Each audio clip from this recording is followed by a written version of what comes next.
Hey, we're Saints. Father Chris, Deacon Greg here. Welcome to our crucifixion live stream. Glad to have you beautiful people with us. Christ is risen. How you doing? Truly, he is risen. How you doing? I'm fantastic. How are you doing? I'm doing great. I can't complain. I'm happy to hear that. All is well. So I'm going to start. Let's get it. Go. So I'm going to tell you, and I haven't told you all the details, although you know the high level stuff. Last week before, whatever, a few days ago, the young professionals group that we have in our parish had their monthly Bible study. And I went. And I went because they proposed a topic and they were going to lead it and they were going to discuss it. And the topic was, can we, as Orthodox Christians, as warrior saints, can we affiliate ourselves or align, I think was the word they use, with other traditional religions in order to combat the liberal progressive movement? And I heard that and I was like, I think I have to be there. Like, I need to make sure this doesn't go sideways. And what fascinated me the most about it, it was a fascinating conversation. There were more of these young people who were more conservative than those who were liberal that were there. Just numerically. I mean, it was like, I don't know, there's probably 30 of them. And it wasn't 50-50. It was more like at least 75-25. You know what I mean? And they were I was floored. I told the kids after, I'm like, they're not kids, these adults, beautiful people. I said, look, I'm really proud of you guys because this could have been a contentious conversation, but you handled this with respect and dignity. I wish everybody could have this kind of conversation with that type of respect and dignity. It was really impressive. All of that to say, I lead that to get to this. In the midst of their conversations, they were asking or trying to answer that question, do we align ourselves with other traditional religions? They even went, listen to this, they even went into non-Christian religions, right? Like, can we align ourselves with Islam? Can we align ourselves with, maybe more conservative Buddhists or whatever? I forget what Mormonism they even talked about. And not aligning ourselves in their beliefs. But so here's an example so before I get us in trouble. The Orthodox Church is pro-life.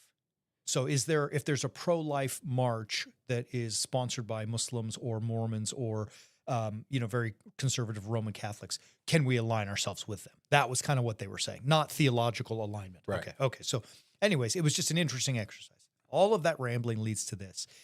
In the conversation, because most of them were definitely leaned more conservatively, the word Republican kept coming up. And they kept saying it, yeah, if you're a Republican, this. And I never said a word the whole time. This was their conversation. I was just there to make sure it didn't get out of hand, which it never did. But finally, at the end, and this is where I think maybe we can, a launching point for us. I said to them, look, how are you defining yourselves? How are you identifying, right? Like, are you a Republican? Or are you a warrior saint? Like, how do you look at yourself? And here's what I said, look, I'm neither, right? I'm not registered. I don't have any interest in any of that kind of stuff. But there are some things that the Republican Party does that I like and some that I don't. And likewise, there are some things that the Democratic Party does that I like and some things that I don't. But if I identify myself with either of them by saying I am an X or a Y, then all of those things become in some way part of my identity. And so the question is for us today, who do you identify as? How do you identify yourself? Who do you identify with? Let's say it like that. Yeah. It's a really good question. Well, look, I think it's important, G. I mean, I think it's so important because, I mean, in the world that's out there with this whole identity politics thing that people are always fighting about, it can get tough. Well, I think it gets tough because, as you put it, in the world out there, everything, I mean, however we want to define that, you are being shoved in a box. Right. And once you're shoved in that box, then you are assumed to believe everything that goes along with whatever that box believes. And that's why then when the arguments start, because everyone starts getting fired up about these topics, as you say, they start calling you ists and they call you a this and a that and the other, and like there's no discussion, but there's also no internal discussion. So what I mean by that is the external discussion doesn't happen because it turns into a fight when you start going into boxes and everyone is juxtaposed against each other. But internally, you're not having that discussion of, do I actually agree with everything that I am now identifying as? We rather just identify ourselves in a certain way. Like, I'm going to use a really silly example. I am a Steelers fan. I knew it. You knew it was coming. You knew it was going to be there. I'm going to move my microphone so they can all see the helmet behind me. There we go. But like, as a Steelers fan, there are certain things that means. Yes. Right? That means that I don't like Cleveland. Sorry, Cleveland. I like Cleveland. Means I don't like the Ravens because they used to be the Browns, even though they want to think that they have their own history. Their history is that they were the Browns. So therefore, my history with them is that I don't like them. More people were upset in Pittsburgh than they were in Cleveland that the Browns were actually leaving Cleveland. That's a true story.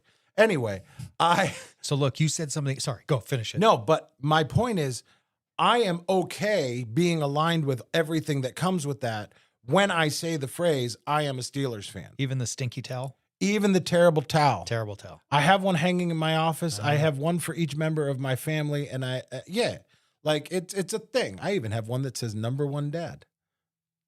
The stinky towel. That's me. I've changed his name. Yeah, you didn't. But at any rate, we're not even going to get into the Cowboys. I have the Cowboys are like CD players. Neither has really been relevant since the 90s. Oh, okay. Wow, that was messed up. But my point in saying that is I am comfortable having this discussion right now as I say the phrase, I am a Steelers fan. So the minute I get into the other stuff, if I've not thought through, do I actually think all these other things? It doesn't matter. It is assumed that I believe all of the things and I align completely with all of that. That's it. Exactly. That's where, I mean, that's the danger of it, because you said at the start of this whole Steelers tirade that if you say and identify as X, that it is assumed that you, but even more so that, sorry, you said it's assumed by others that you believe all that goes with it. The challenge is you are also beholden to that. I mean, if you're going to claim to be something, you've got to take whatever goes with it, which is okay if you are a Steelers fan because it means things that don't move. But in this political environment and in this identity politics environment, what the Democrats claim to be a part of and the Republicans claim to be a part of, or to be, you know, their platforms, it's constantly evolving. Right. And then you find yourself in a situation where you, because you are blindly following everything that a certain political party is going with, are forced to defend a point that you might not actually want to defend. Absolutely. But it has now become a part of something that you believe because you've made the statement, I am a this. Right.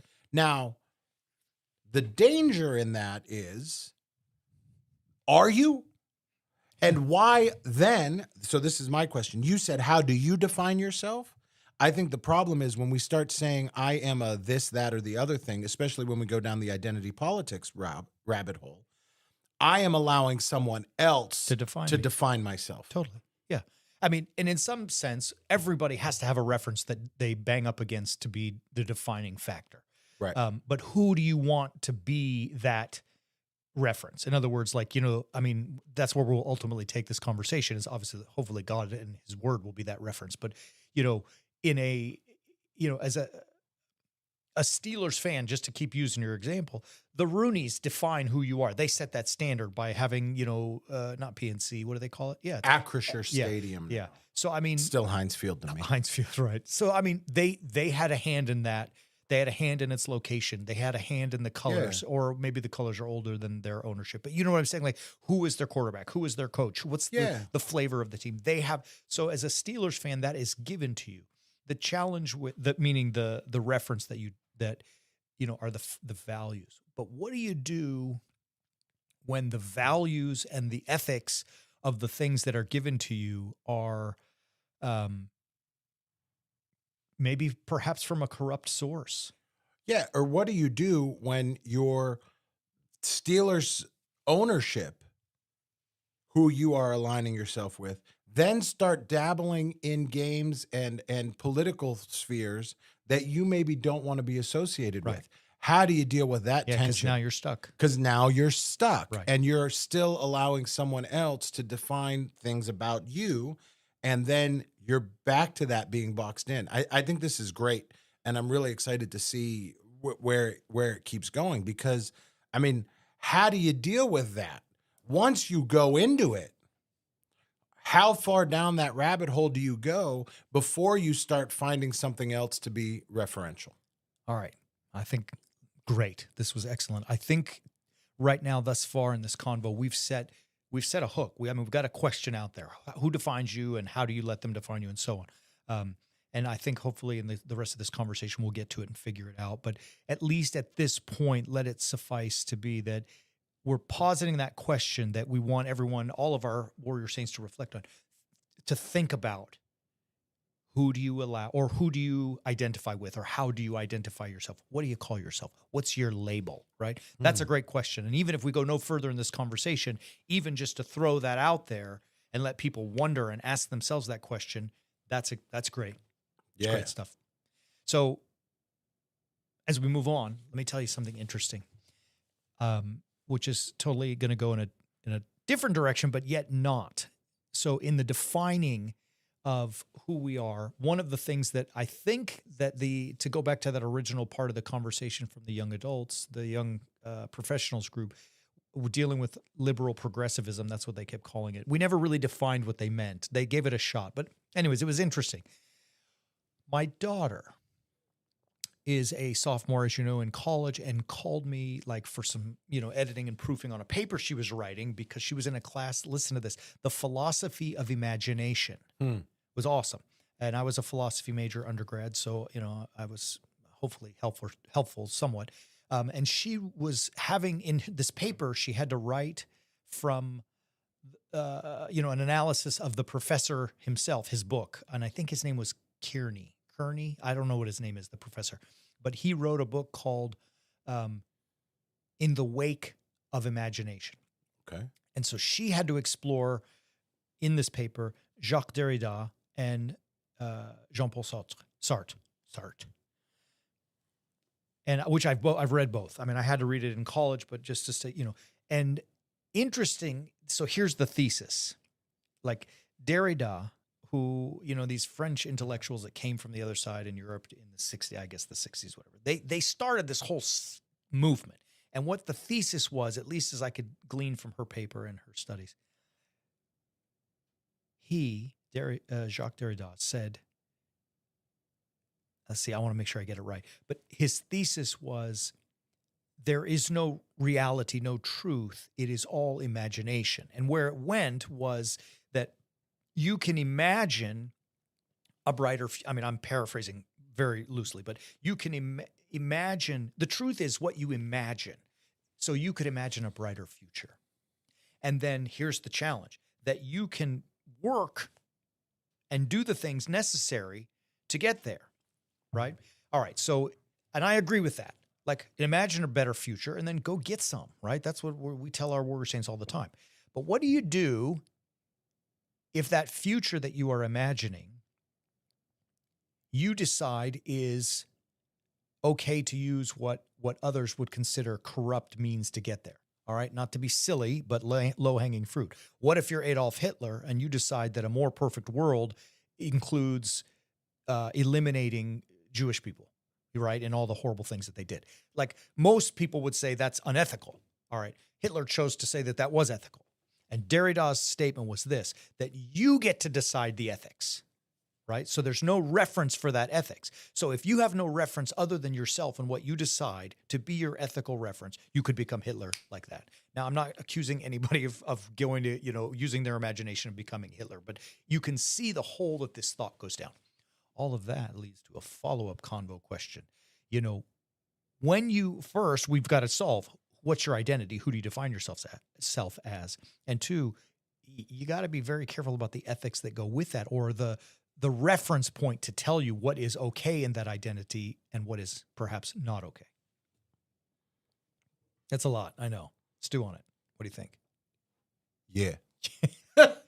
I think I think it makes a lot of sense. I mean, as far as the ethics goes, I mean, that's relativism, right? That's ultimately what the rabbit hole that we go down that leads us to thinking it's all the same as long as you're just a good person, and then I'm the one that gets to decide what it means to Yeah. be a good person. Right. And then, as you do you, boo-boo. Yeah. You do what you need to do as long as it doesn't infringe on me. Everyone is free as long as your freedom doesn't infringe on my Right. freedom. And all this stuff that goes on all over the place that we see all over the place Yeah. that we rail against in some ways all over the place, because it really just leads us to, I'm going to go down the narcissism rabbit hole, because that's ultimately what it leads to, because there's no other place for that to go than self-reference. Yeah. And once we get to a point where self-reference becomes our MO, our way of living, our general way of doing everything, then we have become the determiner of all things, and therefore we have become the height of everything. Absolutely. And what if you're broken? Well, Right? yeah, but beyond just being broken, we all see the world through filters, and we all hear the Yeah. world through filters. Yeah. And we have to be deliberate about what those filters are. So first we have to recognize that they exist, right? And then we have to be deliberate about what we're allowing ourselves to be infused with, so that when those filters are being formed, and after they're formed, as we continue to develop those filters, we are deliberate about what we allow into that framework through which we see the world. So let's use framework instead of filters. The framework through which we see the world then becomes infused by whatever we're allowing to infuse it. It becomes, so the sponge in the bucket of water. Right. Right? So whatever we're letting in is how we're going to start developing and continuing this framework. We need to really be deliberate about what we let that be. So as you said, earlier, allowing God's word to be that reference then becomes important. Think about it like this. So we've been talking about the Noah story all over the place and a lot. I'm jumping straight into that, because Noah is declared righteous and blameless. We hear that in chapter 9 of Genesis, or chapter 6 of Genesis, verse 9, right? These are the generations of Noah. Noah was a righteous man, blameless in his generation. Noah walked with God. That idea, that walking with God, he's declared blameless and righteous. Righteousness meaning he follows the law before there's even a law to follow. Right. He's right. He's blameless, which we talked about a couple weeks ago, is his cultic priesthood. That terminology, before there's even a cultic priesthood, before there's any of that going on. And what it really means is that he walked with God, which is what St. Paul talks about all the time, which is what we hear going on and on and on. It's that walking with God. It's that we allow the word of God to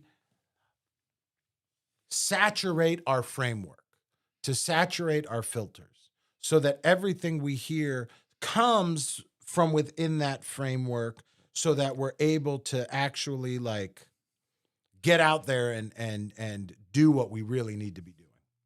Yeah, I don't disagree in even one little bit. Not except, but I say the word except to even go backwards a step. Yeah.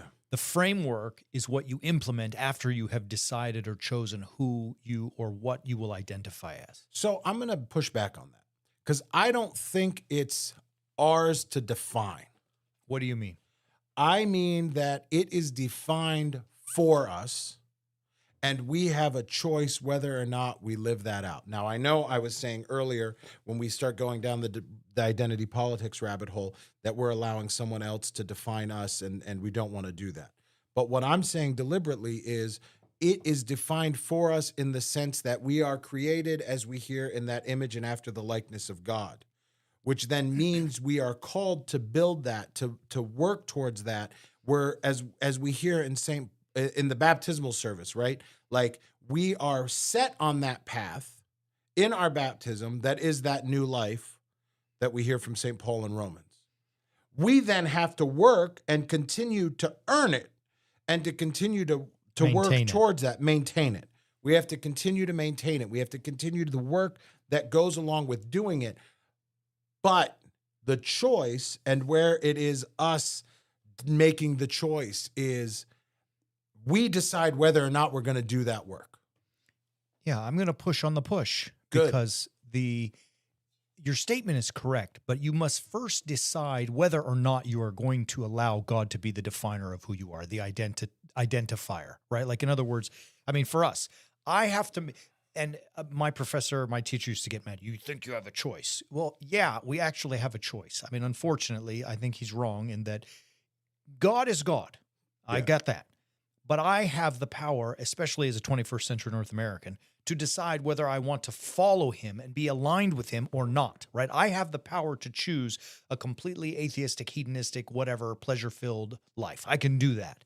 But if I decide that I want to be a warrior saint, if I make that decision that I am going to follow God and do what he tells me and live the life that he tells me and try to be a good Christian and all of those things, then I am not given the right to decide what that looks like. He has, 1,500 pages of instruction manual, right? So, but the first point is that I need to decide, and this goes all the way back to the very beginning of our conversation today. I choose, and forgive me for speaking about myself, but I do not define myself as a Republican or as a Democrat or I'm neither. Like I said, I'm not registered, but I may define myself humoristically, is that a word? As a Dallas Cowboys fan, whereas you might define yourself as a Pittsburgh Steelers fan. But that's not a definition, an identity that rules my life. I define myself. I identify as a warrior saint, period. So what that means for me then is that as a warrior saint, the general of my army is God himself. And he will give me what you were saying earlier, the modus operandi on how to live. The framework was the word you used, right? So does that make sense now with all that I'm rambling about? So you decide who you identify as, but once you pick that identity, then there's a framework that will be given to you. I don't want the full Republican framework, and I don't want the full Democratic framework. Some of it, each of it is nice, but it's not the full framework that I want, right? Yeah, you want the crucifixional framework. Totally. And when you go that route, then there are certain things that you have to do. And there are certain examples of that are laid before us of people who did that and who go and through that. And we see what the results of that are for them. Yeah, I think that's great. I think that your push on my push actually leads us to a place where we're all together talking about the same thing. I think it's great. And I think it's absolutely great. Now, to go back to your Noah stuff. All right. So obviously the story of in Noah and God's, healing of the fallen world, the corrupted nature, the corrupted world that man had become corrupt in his heart, it says. Noah is, so it's a fascinating tale, that whole chapter 6, 7, 8, 9 of Genesis, because God looks around at the state of affairs and decides this did not work. This was a failed experiment. I'm going to wipe them all out, right? Because it says, let me read it just to make sure I got it right, but in chapters, it's chapter 6, right, of Genesis. The Lord saw that the wickedness of man was great in the earth, and that every imagination of the thoughts of his heart was only evil continually. And the Lord, verse 6, was sorry that he had made man on earth, and it grieved him to his heart. So the Lord said, I will blot out man whom I have created from the face of the ground, man and beast, creeping things and birds of the air, for I am sorry that I have made them. But Noah found favor in the sight of the Lord. Found favor in the eyes of the Lord. And then that verse that you popped up there earlier, verse 9, these are the generations of Noah. Noah was a righteous man, blameless in his generation. Noah walked with God, right? And that's that word, the walking with God. It's not like that they went arm in arm like on the beach and there was one footprints and then there was two. And it's not that. It's scripturally speaking, as you said, to walk with God means to abide by his commandments. We see that in the chapter previous with Enoch. Enoch didn't die. He walked with God. He walked with God no more. and was not, right? St. Paul, which you alluded to, like in the baptismal text of Romans 6, Christ was raised from the dead by the glory of the Father so that we too might walk in the newness of life, right? that walking means that we follow what God has, the framework that he's designed for us, right? Yeah. And we're invited into that framework, right? And then once we make the decision, yes, I'm going to do that, then we're bound by that framework. Mm-hmm. And we are held to the standard that framework is. And that comes with that framework, if you can say it that way. Yeah. And then to beat up on Mike Tomlin, as a Steelers fan, then when we say the standard is actually high. It's not mediocrity. Yeah, totally. It's the standard becomes the cross. I mean, St. Paul talks about that even further. He says, I have been crucified with Christ. It is no longer I who live, but Christ who lives in me. The life I now live in the flesh, I live by faith in the Son of God, who loved me, gave himself for me. We hear that in Galatians. It's this, I am crucified because the framework only leads to the cross. It's no more you do you, boo-boo. It's no more you are the reference. It is that becomes the reference. Yeah, you see it. I mean, it's great that you pulled that out. I mean, Paul has given himself to God, to Christ God. Yeah. Right. I mean, so he, in some sense, identifies in.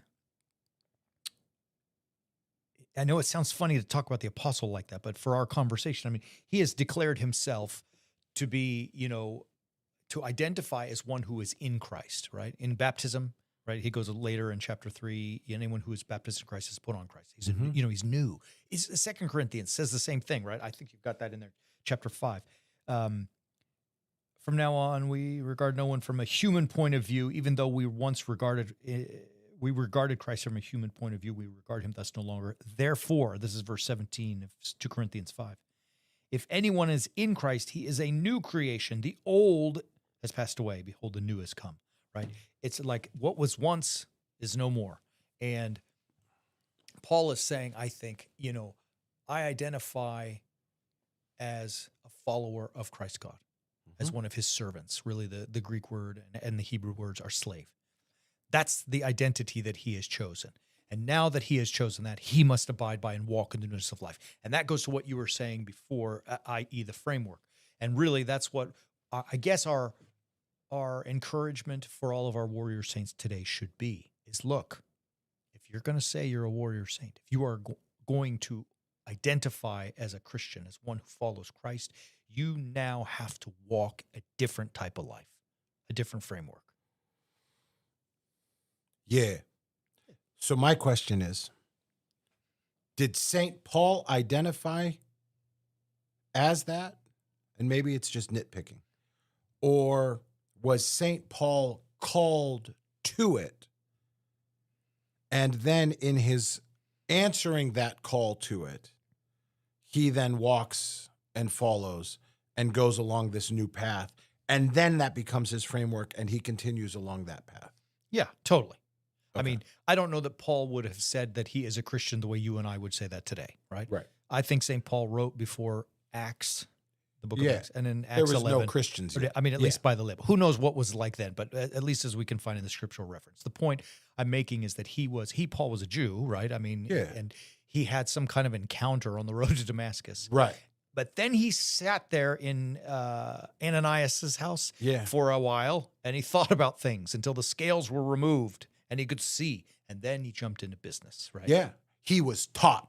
He was taught what it meant to do it. He learned a new way of seeing the scriptures that he already knew so well. And in so doing, walks with God on his own path, not side by side. I almost bought you a notebook the other day at the Hallmark store, by the way, that was all about footprints. And it had, daily devotionals from the Footprints poem. Anyway, I'm going to get it for you for Christmas. I will use it for kindling. I love that. But he walks with God because he is called to it. And I think that's where our professor of Old Testament would go down that rabbit hole and say that we have no choice. We're all on some level called to that. Yeah. The choice that we do have, though, is are we going to answer that call? Answer the call. Thank you. I was just going to say it. Yep, absolutely. Paul answers the call and becomes the greatest apostle and does all these wonderful things. I mean, the majority of the New Testament is Paul's. And it's Paul's interpretation of the Old Testament, which is the continuation of the story. It's beautiful, but he had to answer the call. And then he had to once he answered the call, be given this new form, way to see things so that he could see things through this new light. Totally. And then that same call through the beautiful book is thrown to you and I and all of our warrior saints. Without question. Right. You can see it in the life of Paul, obviously in Jesus Christ himself as the great, example. But that call, each and every one of us, every time we decide we want to be a warrior saint, we want to be a Christian, we want to read the Bible, we want to become, better, in our lives, that call is being what do you want to do, right? Right. Do you want to be like this or do you want to be like that? And because you could get with this or you could get with that. All right. Yeah. I couldn't help it. And so as warrior saints, that call is thrown. Will you answer the call? Are you going to start living that crucifixion life, identifying yourself as one who is a warrior saint and go get some? Yeah. Great. I think it's phenomenal. The follow-up then, why are we in this world with this identity politics then? And I think, I'm going to throw it out, that we're in this societal thing where politics become our new identity and become something that we fight over and that we become so bound by, because we no longer live in a society that has a culture. And that becomes our new culture. So we don't have something that is helping us to identify. So let me play it all out. I've been watching The Last Kingdom on Netflix at your recommendation. Uhtred. It's phenomenal. It's great. He doesn't know who he is anymore. And the whole interplay, I'm only in season 4, so. Yeah, that's good. But he's at that point in season 4 where he's very much confused who he is. He's no longer a Dane. And someone even says to him, "You're no longer Uhtred Ragnarsson." Right. He just tried to retake his homeland of Bebbanburg, and he no longer has it. And he says, "I'm not Uhtred of Bebbanburg. I'm not Uhtred Ragnarsson. I'm no longer the protector of the king. Who am I? And he says the words, "I am nothing." He is completely devoid. But up until that point in his life, there are cultures that exist, that he lives by certain cultures, and he has a framework that comes with that. We currently are living in a society that is without that culture, that is without a framework and a way to live. So we can't even say that the Orthodox Church is countercultural anymore, because there's no culture for it to be there with. So we go after these other things that become new references, that become new identities, that give us a definition of who we are.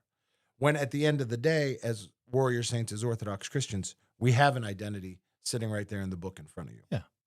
We've got a culture. I don't agree with all of that. I mean, I know what you're saying, but I mean, it's a multicultural culture of which, and I'm not talking American melting pot. I'm saying that anyone can decide and be the reference for their culture. I'm a this, I'm a that, right? That's the whole problem of this, identity politics, is that you get to pick whatever you want and then you define it, and it becomes cultural in that sense. What we see, so the question is, how's that working for you, right? Like, it's become a chaos and a mess, and everyone's in total chaos out there. If I can steer it to in a different direction, not in a different direction, further, according to what this idea that you're fleshing out, is that our point to make is, look, we know there's all that other stuff out there. It's all vying for your attention and wanting you to bow down and worship. We're saying it doesn't work. We are saying that God's way is the only way that actually works, that the way of the cross, living a crucifixion life, is the only way that works. It's the framework that will take you from where you are to where you want to be, right? And I don't mean that, again, just in the sense of I live this life and I want to live forever in heaven. Okay, I hope it gets there too. I don't know if I'm going, but I'm talking about even in this life, that if we live crucifictionally, we can find ourselves where we are going to where we want to be. But I don't get to decide how that happens, i.e. the framework. Because if I were to, it would simply be just about me and getting what I want, doing what I want. Right. But that doesn't work. Christ Exactly. is telling us that to slay the monsters, it goes through the cross, baby. It's death. You know what I mean? Yeah. Yeah. And I think this cherry picking and choosing and rationalization that goes along with it really is just about getting what we want, when we want, how we want it. Because we're picking and choosing the things that we decide are our culture. And in picking and choosing these things, we are now being self-referential. Yeah. And in our picking and choosing and making all of these hodgepodge things, there is, again, no culture, right? Like, we've just got 70,000 cultures. Like, there's a new culture for every religion that exists, right? Or every denomination. There's well over 220 denominations of Christianity in the U.S. alone. No, not 220, like thousands. Fine. Right. Even better. Of which the new religion of politics is one that, and I know you've talked about this before in some of your own teachings and thoughts, that politics is its own religion. It's a religion that people, subscribe to. It is. And the Battle of Gettysburg was fought between the North and the South, because the North and the South, and I mean, it's more complicated than this, fine. But the North and the South inherently had two different cultures that went to war with each other. We are no longer in the culture wars. We are in the cola wars, which we're not even in those anymore over Coke or Pepsi, right? Like, Coke has dominated everything except Western Pennsylvania, where we still like Pepsi more than everything else. And how do we get through it all, right? Because we're ships lost at sea in many ways through this. And I for Warrior Saints, then Scripture becomes the answer. Yeah, it's the reference. You have to look at it. You have to, so I guess to answer directly, why would you choose God? Well, the statement is ultimately that, obviously, I would say that his way works. But the proof, if you will, in the pudding is that when Christ was crucified, he was raised by the glory of the Father on the third day, and in so doing, he conquers death, sin and death, right? The biggest monsters of all time. Luke Skywalker conquered the Empire and dealt with Darth Vader. Okay, great. That was awesome. We appreciated that because it was very grim. Yeah. But even bigger than that monster is sin and its outcome, death. And so Christ conquers that with the weapon of the cross. That's the lure, right? And it because life eternal is promised to those who follow him. Like, right. That's the promise. All right. So if that's the case, then you have to deal with him, God, and his Christ. And excuse me, and you have to deal with his commandments and his words. And his words are, hey, you need to take up your own cross and follow me. Right. You need to put your own will aside in order to do my will. But if you do that, it works, right? And the proof is that I've raised my son from the glory, from the dead on the third day by the glory of the Father, as Paul says in Romans, right? So I know it sounds crass for me, but there's proof in the pudding. Mm-hmm. And if you want it, you got to follow. You got to do the same thing, which is why we always say we must live a crucifixional life, which I think comes down to the sacrifice of self for the sake of other, like the sacrifice of my will in order to do God's will. It becomes in a world, and even though you said, and rightly so, that we are no longer in a culture, we are in a culture of cultures, 70,000 cultures, right? All of them, or at least let's say the lion's share of it is self-focused. Yeah. But we need to learn to be, and I struggle with it too, I'm equally as guilty, but we need to struggle to be selfless, which is Christ on the cross, which is crucifixional, which means to sacrifice ourselves for other to do God's will. Yeah. And it's hard as heck. Yes, it is. Yesterday, I took a friend to the airport. I picked up my daughter from school, and Then I went, and instead of just picking up my daughter from school, I went and picked up my son from his school. And now I'm driving back from the airport at 5 o'clock in the afternoon with two kids in the car who are getting hungry and fighting over whatever they decided to fight over in that moment in the back seat of the car. But my wife came home to an empty house that was quiet and said to me, I haven't come home to an empty house that's quiet in I don't know how long. Right. So the point of why I was doing it, as difficult as it was, as miserable as it might have been, the point of why I was doing it was so that she had that few moments of peace. I got my own 5 minutes of peace earlier, like last week, when I took a Waymo for the first time, and it was actually completely silent. Yeah. And it was completely silent in a car. Now, for those of you that don't know what Waymo is, it is an autonomous driver, which means that no one is driving the car, which means that no one is making small talk with you while you're sitting in the back seat, unlike an Uber where you have to talk to your Uber driver because they're going to rate you on your friendliness and how your conversation was. You now are just free to sit in silence, to sit with music or whatever, and you have that moment of peace. My crucifixional living, to use this trite example, was trying to find that for my wife and give her those same moments. Yeah. Awesome. Glad you did that. I mean, but it was hard. I bet. No, and your kids I love, obviously I'm biased, but they're small children. I mean, 4 and 2, that's a lot.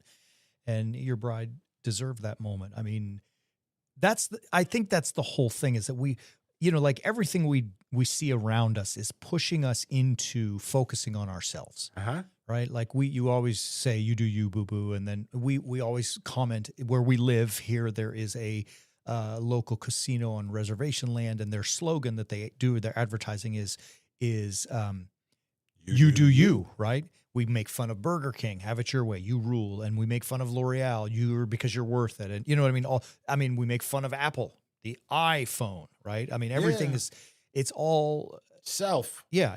Everything's pushing that direction. I mean, it's just thrown at us. So it's hard. I mean, it's hard to deal with that.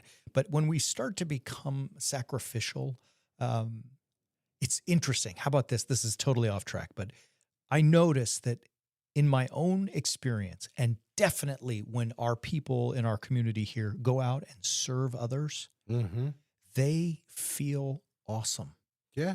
Like, when we go it sounds silly, but going to a soup kitchen and serving someone food, giving something away that's yours to someone else for their benefit always feels great. And I know, again, silly trite examples, but those things are kind of proof in the pudding that Christ's way works. Well, not only proof in the pudding that Christ's way works, but proof in the pudding that that's what we're supposed to be doing. If you're built for it, we're built for it. When we're doing the stuff that we know we're not supposed to be doing, we feel miserable. We know that it's not right. We know that something is off, and we feel almost like we're in a hot furnace of despair crushing us under whatever, because we know that we're not living life the way that we're supposed to be living. We know that we're creating a different reference. Yeah, we're off track. And we know we're off track. Yeah. I mean, you can feel it. It's self-evident. All right, great stuff. I loved it. That was a good thread. Maybe as we switch threads, let's just say that we are trying very hard to identify as a warrior saint and do what we're supposed to be doing, living the way God has called us to live, following his word.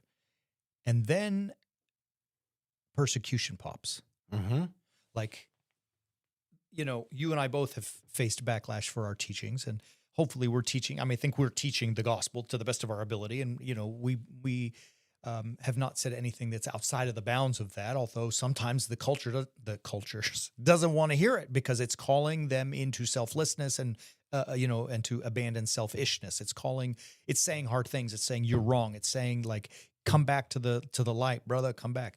What do you do? And how do you face, how do you confront when you get called out that your identity is somehow wrong?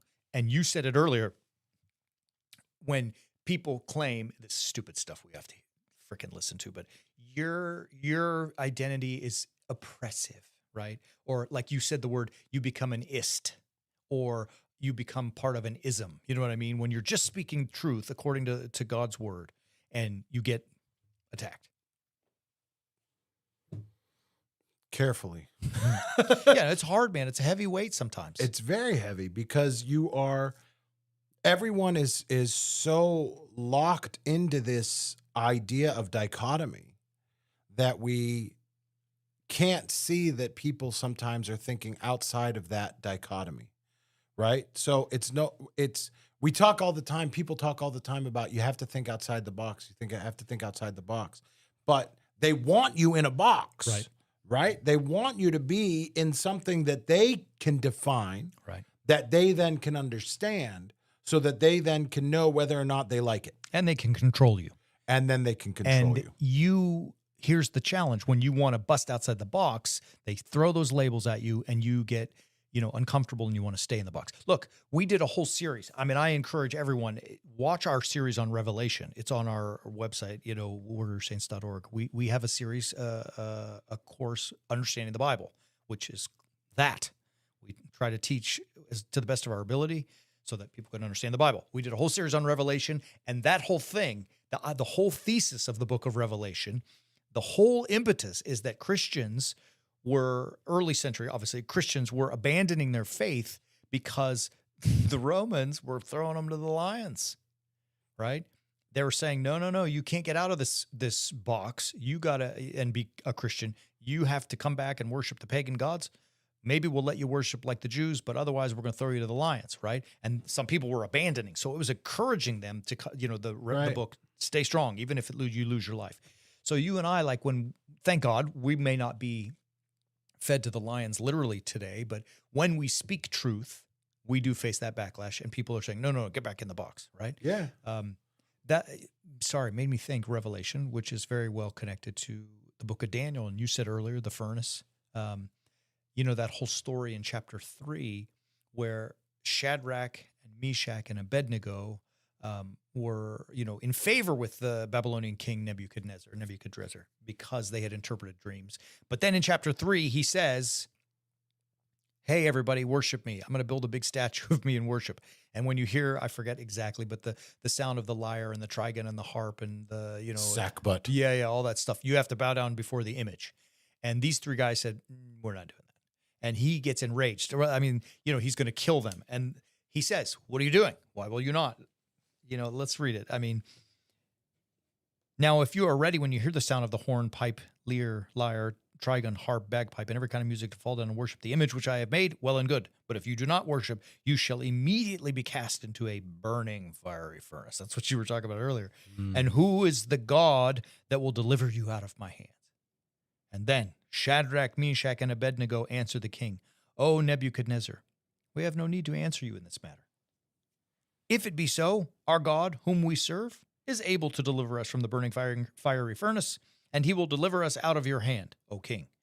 But if not, be it known to you, O king, that we will not serve your gods or worship the golden image which you have set up. And it's simple, it's clear. Look, God can save us. You're going to throw us, we're not going to bow down. Then you're going to throw us into this burning fiery furnace. Our God can save us.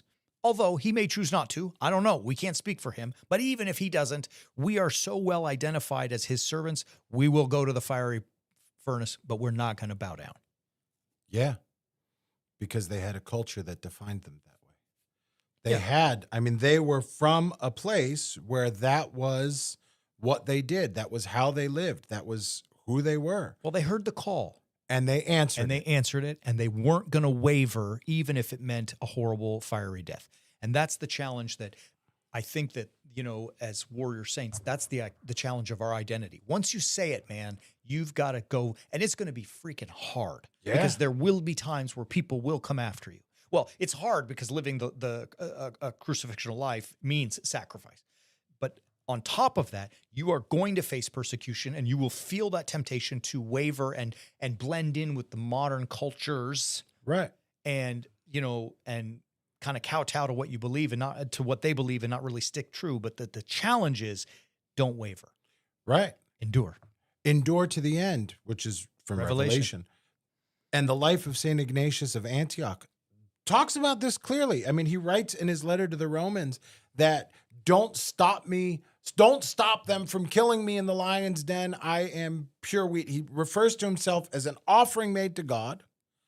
And then he ends that section with, then I will truly be a Christian. Then will I have actually earned the name. Right. He will actually live out what it means to fully do what it means to take up his cross and follow Christ. Absolutely. Going to that persecution willingly, voluntarily.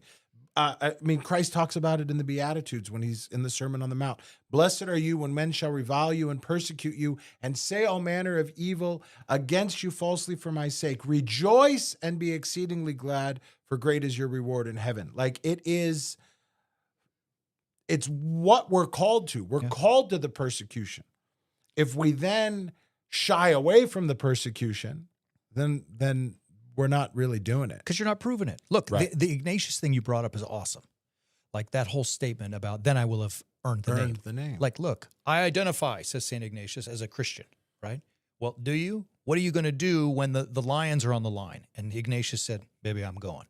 Right. He then earned that name. And so and you and I don't have to face the lions today. Literal lions. There are other metaphorical ones that are nasty and after us. And so that's the question that we pose to everybody out there. Maybe we wrap this all up here, like with this exhortation, is to say, look, we're calling all to be, not we. God is calling all men and women to be warrior saints, to be Christ-like warriors for the gospel and to sacrifice and be crucifictional. And many people answer the call with joy and do so until it gets hard. And then they kind of waver and are, like you said earlier, lukewarm with it. Mm-hmm. But the challenge is that in the face of hard, in the face of struggle, in the face of persecution, stay strong, baby, don't waver, because in that commitment is life. And it may be after death in this world, but there is life. That's the whole message. And I think it's, that we would just exhort our warrior saints, stay strong. Yeah. Great stuff. Great stuff. I love it. Well, we'll be back. Good. We're going to do this again. We will be back as we are as always next week, but we will see you Sunday for Orthros and Liturgy at 9 and 10 a.m. Pacific time. Great stuff. Enjoyed it. Have a great one. Love you, beautiful people. And as always, keep walking on the way of the warrior saint.